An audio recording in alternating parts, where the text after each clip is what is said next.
I made this robot that moves up and down and flaps its wings every time I get a new subscriber on my OnlyFans. She is Zara Dar. Zara Dar USA based bio engineer and computer science student थी। YouTube पर neural network derivatives integration related content बनाती थी। Interestingly उसने अब PhD छोड़ दिया है और फुल टाइम OnlyFans पर कंटेंट क्रिएशन में लग गई है। Dropped out of my PhD, moving on to doing OnlyFans and content creation full time. यहाँ एज पर ज़ारा डार कारपोरेट्स जॉब्स बहुत ही मुश्किल होती हैं, हमेशा ले ऑफ का खतरा रहता है और आपको आपके काम की प्रॉपर रिकॉग्नाइजेशन नहीं मिलती। इसलिए ज़ारा डार ने OnlyFans का रास्ता चुन लिया। Employees are treated as interchangeable, expendable. Every job comes with that silent anxiety of layoff. एज पर ज़ारा डार उसने लास्ट ईयर OnlyFans से ही 1 मिलियन रुपीस कमाए हैं। Though my OnlyFans has been a side project while I pursued my PhD, I've been able to make over $1 million. अगर आप भी अपने ऐसी रूम में बैठकर 8-10 फोटो क्लिक करवाकर साल का 1 मिलियन रुपीस कमा सकते हैं तो कारपोरेट्स जॉब्स तो छोड़ें, YouTube भी गया भाड़ में। यही हुआ ज़ारा डार के साथ, तो उसे बिना मेहनत के आसानी से पैसे मिल गए।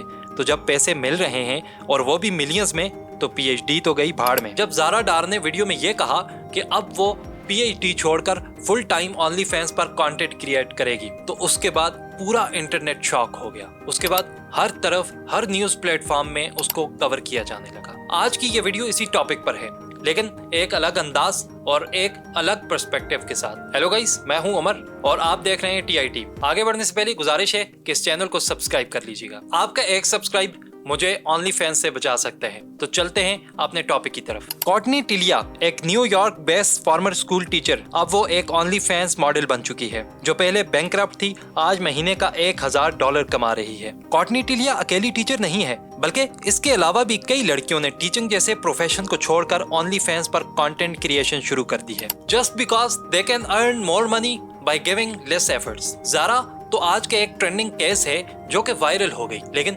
USA जैसी कंट्री में ये कोई नई बात नहीं है। विदाउट एनी एफर्ट्स अगर महीने में आप कुछ ओपन पिक्चर्स निकालकर मिलियनेयर बन सकते हैं, तो मेहनत करने की क्या जरूरत है। और अब यही कल्चर, कैंसर पूरी दुनिया में फैल रहा है। तो यहाँ पे एक और क्वेश्चन बनता है, व्हाई OnlyFans ही क्यों? क्योंकि सिंस 2016 OnlyFans ने अपने क्रिएटर्स को $20 बिलियन दिया और ये चीज उनके CEO केली ब्लेयर ने खुद क्लेम किया है। We've actually paid out over 20 billion to creators since we were founded in 2016.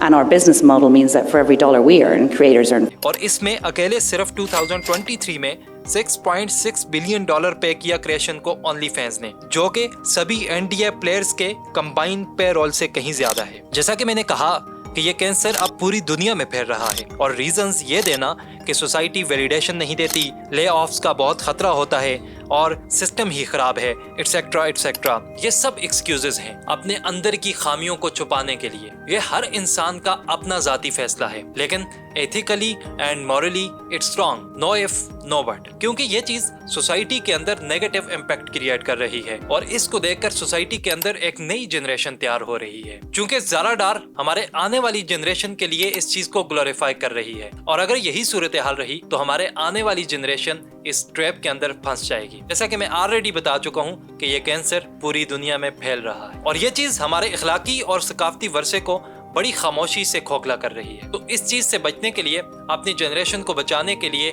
इस पॉजिटिव कंटेंट को आगे फैलाइए और अवेयरनेस क्रिएट कीजिए। मिलते हैं नेक्स्ट वीडियो में।